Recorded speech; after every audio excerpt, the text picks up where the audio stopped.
हम लोग खोट्ठा भाषा साहित्य के प्रमुख कवि और लेखकों का परिचय पढ़ रहे हैं, जिसमें हम लोगों ने अभी तक 5 लेखकों के बारे में पढ़ लिया है। तो किन्हीं किन्हीं को कंफ्यूजन था कि शिवनाथ परमाणिक का जो जन्म है वो 1949 में ही हुआ है, और कोई कोई बुक में आपको 1950 दिखेगा। जहां तक बात है कि पिछला अमित सर के क्लास में उन्होंने भी 49 ही बताया है, तो आप लोग थोड़ा अच्छा से ध्यान से देखें कि उन्होंने भी 49 ही वीडियो में बताया है। और भुवनेश्वर दत्त शर्मा का जो है कि हिंदी में कलामे व्याकुल और तराने व्याकुल, ये हिंदी में लिखा है। ऐसा किसी ने कहा कि ये उर्दू में होना चाहिए, तो जो बुक है गजाधर महतो, इसके अलावा अन्य बुक है, उसमें भी कहीं भी ये मेंशन नहीं है कि ये उर्दू में है, बल्कि ये मेंशन है कि जो कलामे व्याकुल है ये उनकी पहली पुस्तक थी। हाँ, इसका नाम से ऐसा जरूर महसूस हो रहा है कि ये जो है हो सकता है कि उर्दू में है। तो आप लोग एग्जाम में जरूरी नहीं है कि हिंदी में लिखना है कि उर्दू में लिखना है, ना ही आप लोग कोई ऑब्जेक्टिव एग्जाम दे रहे हैं कि आप लोग को टिक करके आना है। आप लोग नहीं भी लिखते कि हिंदी में ये लिखा है, खोट्ठा में ये लिखा है, तो भी चलेगा। अगर किसी को इस तरह लग रहा है कि ये गलत है, तो अगर वो नहीं लिखेंगे तो भी चलेगा। किसी को लगता है कि ये गलत है, तो खोट्ठा में ऐसा बहुत सारा चीज आपको मिलेगा कि कुछ बुक में कुछ अलग है, कुछ बुक में अलग है, क्योंकि इसका अच्छा तरीके से अभी तक कोई भी अच्छा किताब इसका लिखाया नहीं गया है, बहुत ज्यादा विवाद है। तो आप लोग बीच का रास्ता निकाल सकते हैं, और जो कमेंट करते हैं वो थोड़ा ढंग से कमेंट कीजिएगा, क्योंकि हम लोग मुंह उठा के पढ़ाने नहीं आते हैं, हम लोग भी पढ़ के ही आते हैं। और एक क्वेश्चन था, चाबी काठी एकांकी है या क्या है? तो बता रहे हैं क्या है। कहाँ गया? इनघर दूसरा नाटक चाबी काठी है। दूसरा नाटक चाबी काठी है। जकन में महाजनी सूदखोर पर लिखा गया है, और ये महाजनी सूदखोर पर लिखा गया है। यहाँ पे लिखा है भले ही 20 दृश है मगर अंकर नाम नाय है। यहाँ पे बोल रहा है कि अंक का नाम नहीं पता, किसी भी बुक में नहीं लिखा है कि जो ये चाबी काठी है वो एकांकी नाटक है। यहाँ तक कि जो चाबी काठी बुक है उसमें भी एकांकी नाटक के बारे में कोई मेंशन नहीं किया।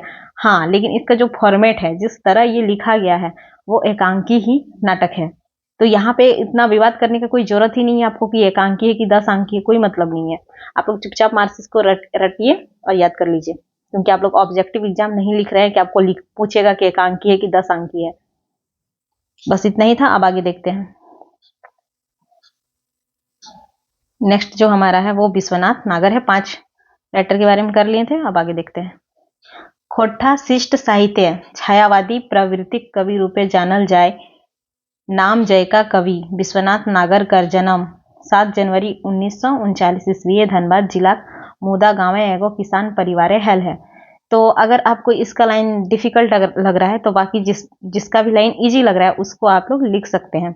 कोई जरूरत नहीं है कि सब में अलग अलग याद रखना है, केवल माँ का नाम, पिता का नाम और जो जन्म है वो याद रखना है, और गाँव का नाम। बाकी एक ही जैसा फॉर्मेट में आप लिख सकते हैं। इसका जो हिंदी मतलब हुआ, इसका हो रहा है खोट्ठा शिष्ट साहित्य। खोट्ठा का जो शिष्ट साहित्य है, शिष्ट साहित्य मतलब जिसका राइटर पता है, कब लिखा गया पता है, ये हो गया लिखित, जो हमें लिखित रूप से मौजूद है।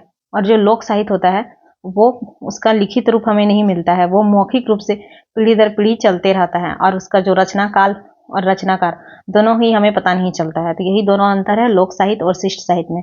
तो खोट्ठा शिष्ट साहित्य में मतलब जो लिखा हुआ है।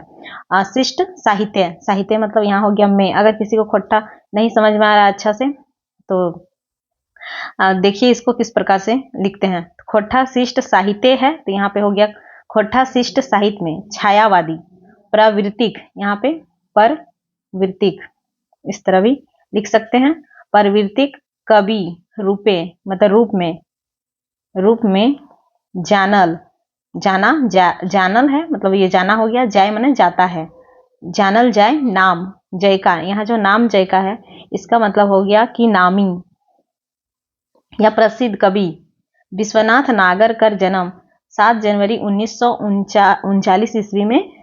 ईस्वी है, इसका मतलब हो गया ईस्वी में। जहां पे ए दिख रहा है ये किसको दिखा रहा है? अधिकरण मतलब में। तो ईस्वी में धनबाद जिलाक मतलब जिला का को खोट्ठा में मतलब मिला के लिख दिया जाता है जिलाक। मुदा गावे मतलब गांव में। एगो मतलब एक। किसान परिवार में हेल है, मतलब बोल रहा है कि खोट्ठा शिष्ट छायावादी प्राकृतिक कवि के रूप में जो नामी कवि है विश्वनाथ नागर जी, उनका जन्म 7 जनवरी 1939 ईस्वी में धनबाद जिला के मुदा गांव में एक किसान परिवार में होता है। इनखर मतलब इनके बापक नाम जादू रवानी और मायक नाम फूलमणि देवी है। बापक मतलब बाप का और मायक मतलब माँ का। तो नाम क्या है? जादू रवानी और माँ का नाम हो गया फूलमणि देवी। तो यहाँ नागर है, नागर से कर लीजिए नाग। और नाग हम लोग देखते थे पहले जादू खेलवा सब आता था, खेल दिखाता था तो नाग लेके आता था, तो उसे जादू कर लीजिए। और फूल बनाता था, हम लोग को क्या बनाता था? मूर्ख बनाता था। या फिर मनी से कर लीजिए, हम लोग को मनी देना पड़ता था, उसको देखने के बाद वो लोग पैसा लेता था। फिर शिक्षा, अब इनखर शिक्षा इंटर तक हैल है। इनखर मतलब इनका, हम लोग रिस्पेक्ट देने के लिए खोट्ठा में इनखर लिखते हैं। इनखर शिक्षा इंटर तैक, मतलब ये जो तक है हिंदी में उसको क्या करते हैं? तैक लिखते हैं। इसमें स्वरागम पाया जाता है। हैल है, हुआ है। ई कौनो कौनो मतलब कोई, नौकरी पेशा नाई, नाई मतलब नहीं। कर के, कर मतलब करके, खेती बाड़ीक, जो बारीक है ये बाड़ी जो बोलते हैं ना वो, खेती बारीक काम करहत। तो इनखर शिक्षा इंटर तक हुआ है और ये कोई नौकरी नहीं करके ये खेती का काम करते हैं। अब खोट्ठा साहित्य में इनका क्या योगदान है? योगदान मतलब योगदान। तो हम लोग देख चुके थे कि जहाँ पे य से शुरू होता है खोट्ठा में, हम लोग उसको ज से चालू करते हैं, लेकिन बीच में कोई चेंजिंग नहीं होता है, जैसे कि प्रयोग या प्रयोग, कोई चेंजिंग नहीं होता। कर देने से कोई दिक्कत नहीं है, लेकिन नहीं होता है। खोट्ठा साहित्य में इनका क्या योगदान है? खोट्ठा साहित्य में योगदान करीब 1960 ईस्वी के आसपास से ई खोट्ठा जगत आयल है। पानुरी जी 1946 में आए थे और 1960 ईस्वी का आसपास से मतलब आसपास में उस समय खोट्ठा जगत में आए थे। श्रीनिवास पानुरी जी खोट्ठा साहित्य समिति बनवल हला। और श्रीनिवास पानुरी जी के द्वारा जब आकाशवाणी रेडियो स्टेशन खुला तब वहां पे लेखकों को इकट्ठा करने के लिए क्या किया गया था? एक खोट्ठा साहित्य समिति बनाया गया था। औकर सचिव मनोनीत करल हत। और श्रीनिवास पानुरी जी ने जो खोट्ठा साहित्य समिति बनाया था उसका सचिव किन्हें मनोनीत किया? तो ये विश्वनाथ नागर जी को मनोनीत करल हत। इनखर स्वभाव सीधा, स्वभाव माने यहाँ हो गया हमारा हिंदी में स्वभाव। इनखर स्वभाव, इनका जो स्वभाव है वो सीधा सपाट रहे, सीधा और सरल है। छल प्रपंच, यहाँ प्रपंच जानत नाय, छल प्रपंच ये नहीं जानते थे। इनकी जो कृति है मतलब क्या लिखा है? तो रांगा लाठी जो कि गीत संग्रह है। सुलगसाई, ये क्या है? सुलगसाई शायद कर्ण के ऊपर लिखा गया है। खयाम तौर मधुर गीत और झींगा फूल, यहाँ होगा झींगा फूल। इनका गीत संग्रह है जो कि प्रकाशित नहीं हुआ है। इनखर कविताएं झारखंडी समस्या मतलब समस्या या कोलियरी माने कोलियरी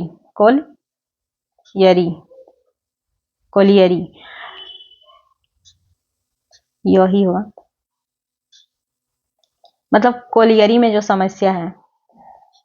कोलियरी में हैवत मतलब होता है, हो रहा है। शोषण मतलब हिंदी वाला शोषण, क्योंकि हम लोगों ने देखा था कि ताली वर्षो और ये मूर्धन्य स का कोई जगह नहीं है खोट्ठा में, सब की जगह पे दंतन सो लिखा जाता है, तो इसीलिए शोषण किस तरह लिखा है।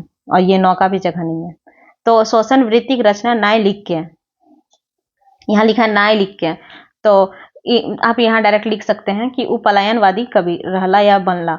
इतना अगर याद नहीं रहता है तो बताइए, कविता जो है झारखंड की समस्या पे या फिर कोलियरी में जो शोषण हो रहा है उस वृत्ति का रचना नहीं करके ये पलायन पे लिखा, जो आदमी यहाँ से छोड़ के जा रहा है उस पर इन्होंने ज्यादा लिखा।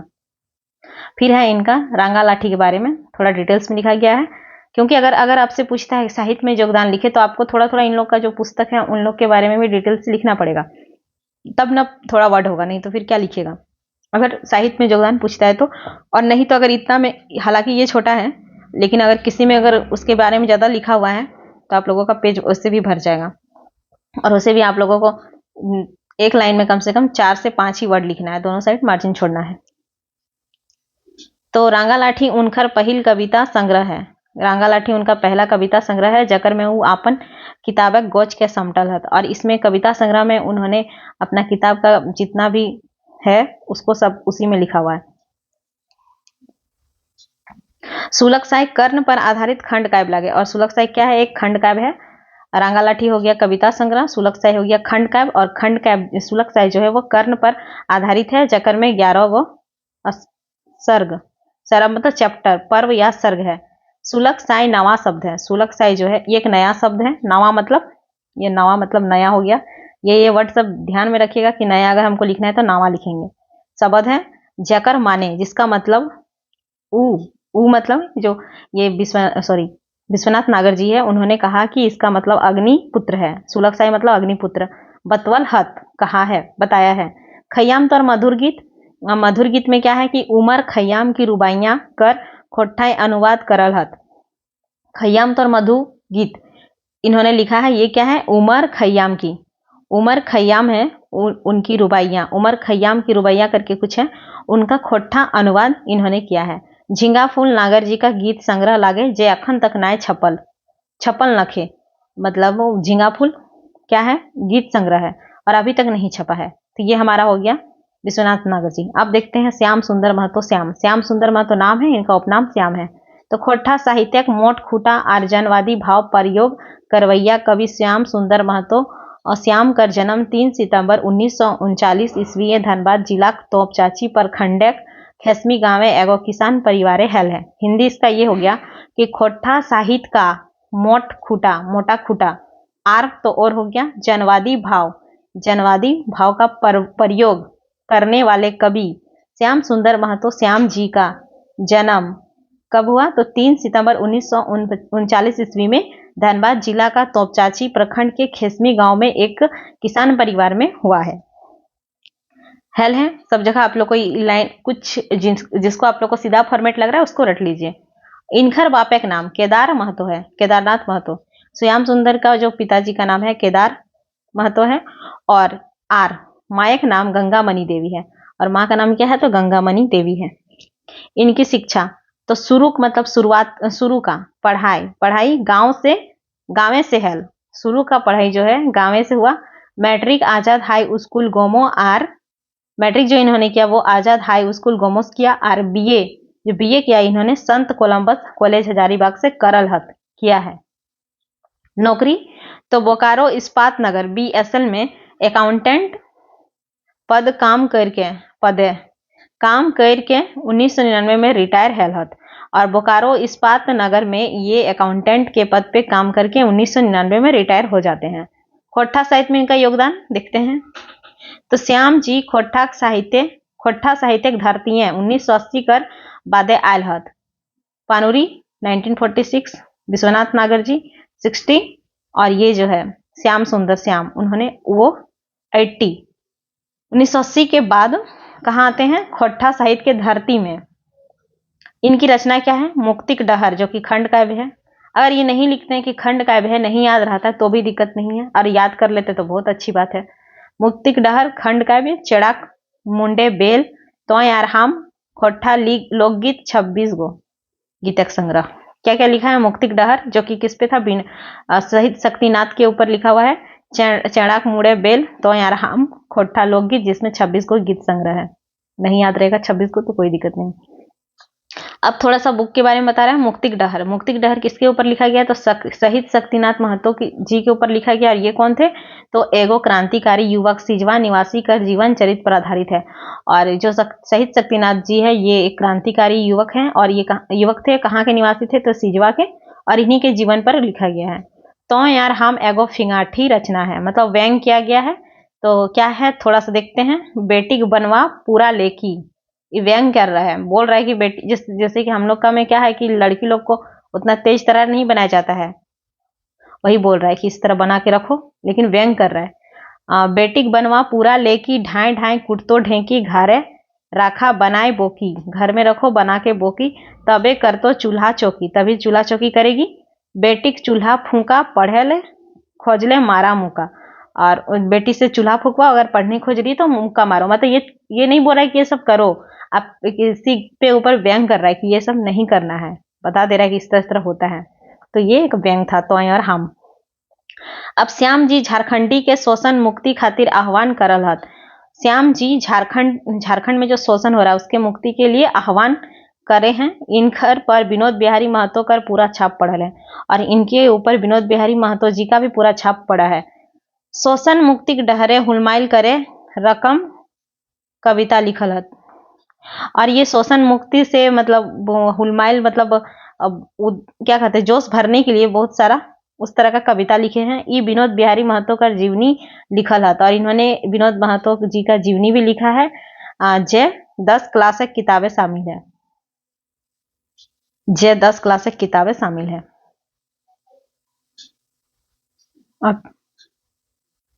अब है डॉक्टर BN ओहदार, जिनका पूरा नाम है डॉक्टर भोगनाथ ओहदार। देखते हैं। खोटक एगो दमगर आर मोट पिलर लेखक रूपे BN ओहदार पावल जाहत।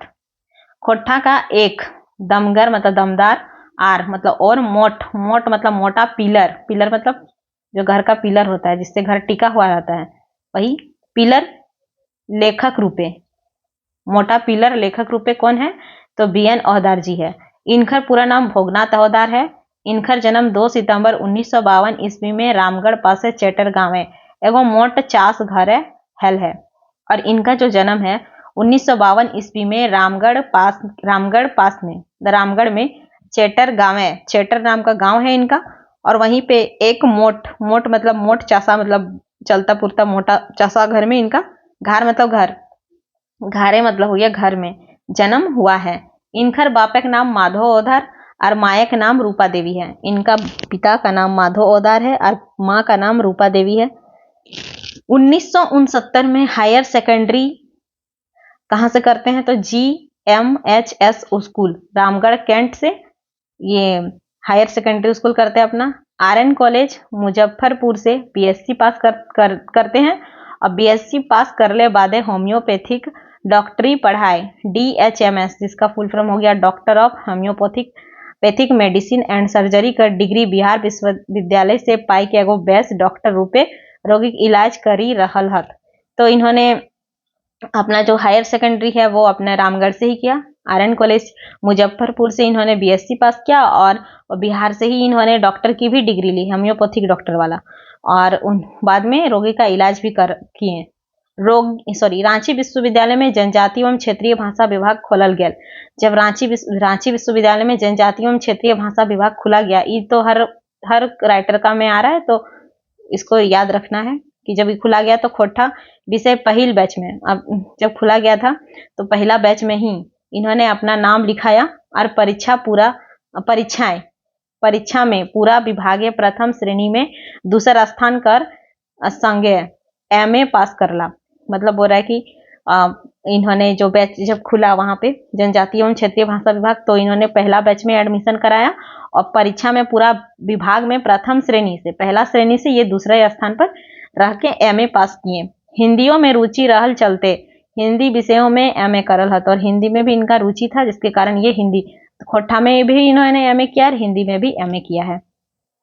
अब हो गया अध्यापन। तो ओहदार जी 1986 से क्या मतलब क्या पढ़ा रहे हैं, क्या कर रहे हो, पेशा भी लिख सकते हैं। ओहदार जी 1986 से, ये पानुरी जी 1986 में डेथ मतलब उनका डेथ हो जाता है।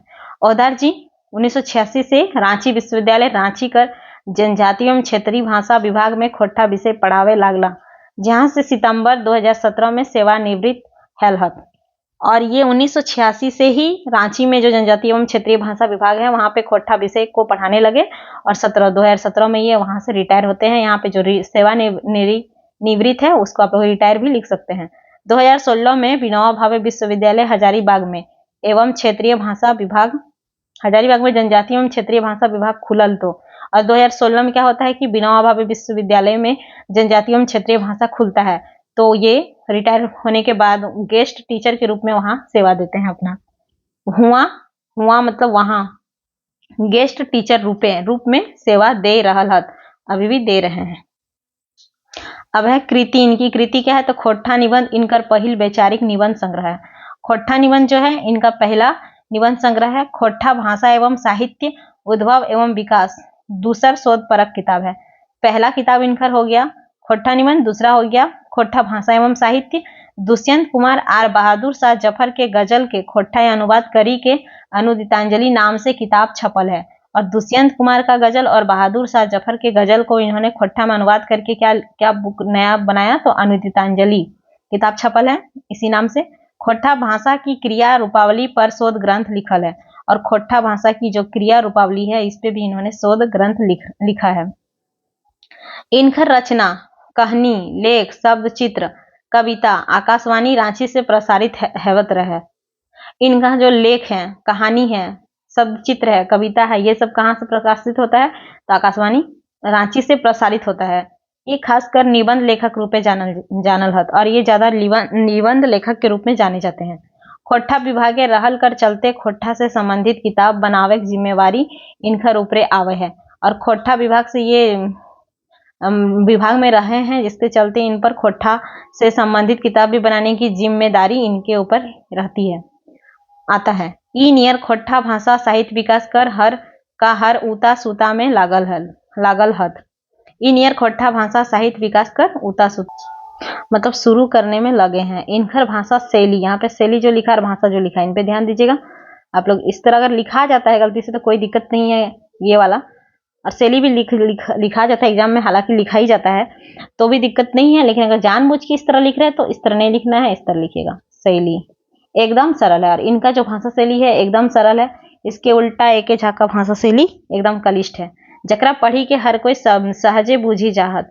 और इनकी भाषा शैली इतनी सरल है और सहज है कि कोई भी आसानी से पढ़ के समझ जाता है। अब है डॉक्टर विनोद कुमार। डॉक्टर विनोद कुमार का जन्म हजारीबाग जिला दारू गाँव 1961 ईस्वी में एको किसान परिवार हल। विनोद कुमार जी का जन्म हजारीबाग जिला का दारू गांव में 1961 में एक किसान परिवार में होता है। इनकर बापे का नाम, इनके पिता का नाम मथुरा प्रसाद और माए का नाम शुभवती देवी है। अगर ये नाम भी कहीं कहीं अलग दिख सकता है शायद, तो कोई दिक्कत नहीं है। किसी में बोल रहे हैं बहुत खोट्ठा में बहुत ज्यादा दिक्कत है। माए का नाम शुभवती देवी है। शुरू पढ़ाए दारू गांव और कॉलेजक पढ़ाए संत कोलंबस कॉलेज हजारीबाग से। बीए करल बाद रांची विश्वविद्यालय रांची कर जनजातीय एवं क्षेत्रीय भाषा विभाग से एमए करला।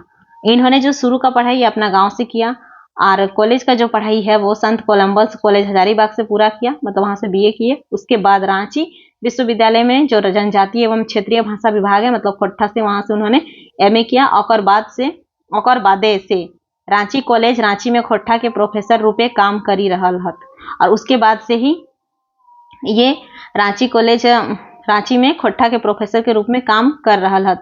शायद इनका देहांत हो चुका है। कृति, इनकी जो रचना है वो है सोंध माटी। इनका गद्य पद्य संग्रह ला गया। सोंध माटी जो है वो गद्य पद्य संग्रह है, मतलब इसमें कविता भी है, कहानी भी है। जे आदिवासी कल्याण अकादमी बिहार सरकार बाठे से 1990 में छपायल है। इनकी जो सोंध माटी पुस्तक है वो आदिवासी कल्याण अकादमी बिहार सरकार के तरफ से 1990 में छपाया है। एकर अलावा आकाशवाणी रांची से रचना प्रसारित रहा है। इसके अलावा आकाशवाणी जो रांची है वहां से भी इनकी रचना प्रसारित होते रहता है। खोट्ठा पत्रिका सब में इनका रचना प्रकाशित रहे हैं। मतलब आकाशवाणी रांची से भी इनकी रचना प्रसारित होती रहती है, और खोट्ठा पत्रिका में भी इनकी जितनी भी रचना है सब प्रकाशित होती रहती है। इनको क्या सम्मान मिला, तो इनका सम्मान है खोट्ठा रत्न से इन्हें सम्मानित किया गया। इनका मतलब इनको सम्मानित किया गया है। खोट्ठा साहित्य योगदान, अब साहित्य में योगदान अगर पूछता है कि इनके बारे में शॉर्ट नोट्स लिखें तो सारा लिख सकते हैं, और अगर पूछता है कि सारा लिख सकते हैं, इसमें भी बहुत कुछ छटेगा, इतना डिटेल्स में सब नहीं लिखना पड़ेगा, लेकिन साहित्य जब पूछेगा तो थोड़ा डिटेल्स में लिखना पड़ेगा। क्वेश्चन किस तरह रहेगा आप लोग देख के लिखना है, लेकिन इसीलिए आप लोग को याद सारा रखना है, छांटना कुछ नहीं है। खोट्ठा साहित्य योगदान, खोट्ठा साहित्य में इनका योगदान क्या है, तो डॉक्टर विनोद कुमार एमए खोट्ठा से किए हैं। कर पहले बैचे सत्र 1982 से 84 कर छात्र रहत, और ये पहला बैच के छात्र थे, जिस प्रकार बीएन ओहदार जी हैं, मतलब शायद दोनों साथ में ही पढ़े होंगे। एमए में एक पत्र अपनी रचना है, और एमए में एक पेपर क्या है, अपनी रचना, जैकर में कहानी कविता लेख नाटक हेन तेन लिखले कहल जाए। और एमए में एक पेपर ऐसा है अपनी रचना करके, उसमें कोई भी कहानी कविता लेख नाटक कोई भी लिख सकता है, यह पहर उ दू विधाएं रचना लिखल हत। और इसी समय एमए में ही उन्होंने अपनी दो विधा में मतलब दो टाइप में रचना लिखा है। एक हो गया कहानी और एक हो गया कविता। 1987 में मतलब वो डॉक्टर विनोद कुमार रांची कॉलेज के प्राध्यापक प्रोफेसर बनला। और 1987 में ये क्या बनते हैं, रांची कॉलेज के प्रोफेसर बनते हैं। तब जनजातीय भाषा एकेडमी बिहार सरकार रांची बाठे से छपल है सौंद माटी किताब रूपे। यहाँ पे क्या लिखा है 1990 में छपाइल है आदिवासी कल्याण एकेडमी। और ये क्या है, यहाँ है आदिवासी कल्याण एकेडमी की तरफ से इनकी किताब 1990 में प्रकाश छपी है। और ये जो है जनजातीय भाषा एकेडमी वो उसमें 1987 में इनकी सौंद माटी किताब रूपे छपल है। ये किताबें 10 को सौंद माटी में 10 को कहानी और 31 को कविता है।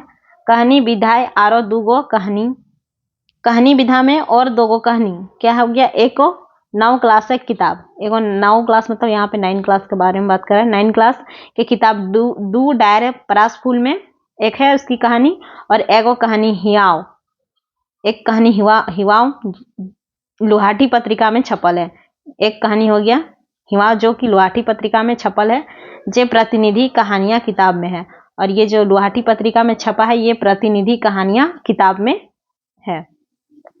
इनखर लिखल कहानी समाजक गरीब वर्गक पात्र, ये जो वर्गक लिखा है मतलब वर्ग, तो इनखर लिखल कहानी में समाज के गरीब वर्ग का पात्र होते हैं, जकर चरित्र हिंदी में चरित्र के उजागर करल हत। और ये गरीब वर्ग के पात्र के ही चरित्र के बारे में ज्यादा लिखते हैं, उन्हीं को उजागर करते हैं। कुछ कहानियां प्रतिनायक रूपे समाज कर धनगर वर्गो है, मतलब धनगर मतलब अमीर। और कुछ कहानी में प्रतिनायक के रूप में समाज का अमीर वर्ग भी है मगर वो शोषक रूपे है।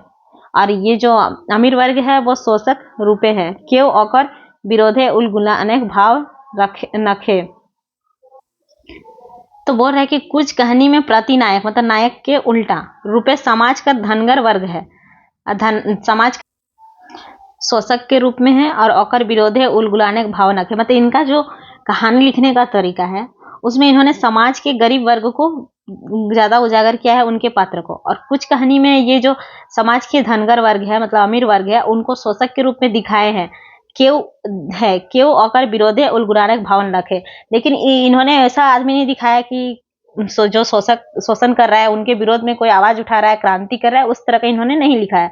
प्रतिकार रूपे नखे मतलब उसके विरोध में कोई नहीं दिखाया। मगर गरीब लोग आपन खूब बा लगन से अपन दशा सुधार ले। और जो गरीब को शोषित कर रहा है इनके कहानी में, तो वो लोग अपना खुद लगन से अपनी दशा को सुधार रहे हैं। इ नियर उनखर कहानी गांव समाजक छोट वर्ग कर लोकक चरित्र के उजागर प्रेमचंद्र नियर करल हत और एगो सफल कहानीकार बनल हत। और इनका जो कहानी है उसमें वे गांव के समाज के छोटे वर्ग के लोगों के चरित्र को उजागर करके इनके जैसा, तो प्रेमचंद्र जैसा, नियर मतलब हो गया जैसा, प्रेमचंद्र जिस तरह अपना कहानी लिखते हैं उसी प्रकार ये भी उसी टाइप में लिखे हैं और एक सफल कहानीकार बने हैं। खोट्ठा साहित्य इनखर ई योगदान के कम ना आंके चाहिए। और इनका जो ये योगदान है खोट्ठा साहित्य में इनको कम नहीं आंकना चाहिए। आप लोग इसमें ऐड कर सकते हैं कि ऐसे कवि को सत सत नमन या ऐसे लेखक को सत सत नमन, जिस तरह पिछला। अब लास्ट है हमारा कुमारी शशि। खोट्ठा साहित्य के यहाँ साहित्य होगा आधुनिक कालक, ये आधुनिक कालक मतलब आधुनिक काल के नारी कवित्री, कवि का जो नारी रूप होता है मतलब स्त्रीलिंग कवित्री होता है। और चनफनिया साहित्यकार प्रोफेसर शशि कुमारी के जन्म 1964 ईस्वी में हजारीबाग जिला के सलियाओ गांव में भेल रहे हैं। और ये आधुनिक काल की नारी कवित्री और चनफनिया मतलब पूरा ज्यादा फुर्ती टाइप का साहित्यकार है। इनका जन्म कहाँ होता है तो हजारीबाग जिला के सलियाओ गांव में होता है 1964 ईस्वी में। इनखर माँ का नाम जयंती देवी है, माँ का नाम जयंती देवी और बापा का नाम रामेश्वर प्रसाद रहे। माँ का नाम जयंती देवी और पापा का नाम रामेश्वर प्रसाद है। इनखर पढ़ाई रामगढ़ भेल रहे और इनखर जो पढ़ाई है ये रामगढ़ से हुआ है। हायर सेकेंडरी परीक्षा 1979 ईस्वी में गांधी स्मारक उच्च माध्यमिक विद्यालय रामगढ़ कैंटे पास करके बीए रामगढ़ कॉलेज से 1983 ईस्वी में और MA 1985 से 87 सत्र में करल रहत। तो इन्होंने जो अपना हायर सेकेंडरी स्कूल है वो गांधी स्मारक उच्च माध्यमिक विद्यालय रामगढ़ कैंट से पास किया। उसके बाद इन्होंने BA जो किया वो रामगढ़ कॉलेज से किया और उसके बाद MA इन्होंने कब किया तो 85 से 87 सत्र में करल हत। खोट्ठा लोकगीतों में नारी चित्रण विषय पर शोध ग्रंथ लिखल रहत। और ये खोट्ठा लोकगीत में नारी चित्रण विषय, खोट्ठा लोकगीत में जो नारी चित्रण विषय है उस पे इन्होंने शोध ग्रंथ भी लिख रही है। खोट्ठा में MA करल बादे,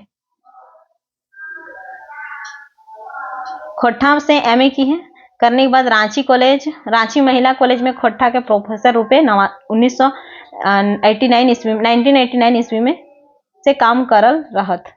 और MA करने के बाद ये 1989 ईस्वी से ये काम कर रही है कहाँ, रांची महिला कॉलेज में प्रोफेसर के रूप में, खोट्ठा प्रोफेसर के रूप में। इनकर लिखल कविता 9 क्लास और 10 क्लास किताबें छपल है। इनका जो ये जो लिखी है कविता वो 9 क्लास और 10 क्लास के खोट्ठा किताब में छपल है। और कुछ किताब गुला छापे प्रयास में है और अभी भी कुछ किताब को छापने का प्रयास में ये है प्रयास में हत। लुहाठी पत्रिका में इनकर कुछ कविता छपल है और लुहाठी पत्रिका में भी इनकी कुछ कविता छपी हुई है। 9वां क्लास से शामिल करल, 9वां क्लास 9 क्लास में शामिल करल जुलूस शीर्षक कविताएं, 9 क्लास में शामिल किया गया किसको, जुलूस शीर्षक नाम का कविता है। नारी पर हैवत जुलूम कर व्यथा कथा राखल हत। जुलूम शीर्षक, जुलूम जो है वो कविता का नाम है और इस कविता में इन्होंने नारी पर होने वाले जुलूम और व्यथा के बारे में, मतलब जो जुलूम हो रहा है उसका व्यथा कथा के बारे में इन्होंने लिखा है। 10वां क्लास से शामिल करल दोतन पतर और 10 क्लास में है शामिल है इनका दोतन पतर शीर्षक, ये जो शीर्षक है दोतन पतर और ये जुलूस शीर्षक है। कविता में झारखंडक लोक के दुर्दशा के बखान करल हत। ये झारखंड के लोक का दुर्दशा के बारे में बखान किया दोतन पत्र में। खोट्ठा साहित्य सृजन करे में लागल हत और अभी क्या है, खोट्ठा के साहित्य में सृजन करने में लगी है। इस प्रकार से ये खत्म हो गया। PDF आप लोगों को खोट्ठा पेड ग्रुप में मिल जाएगा।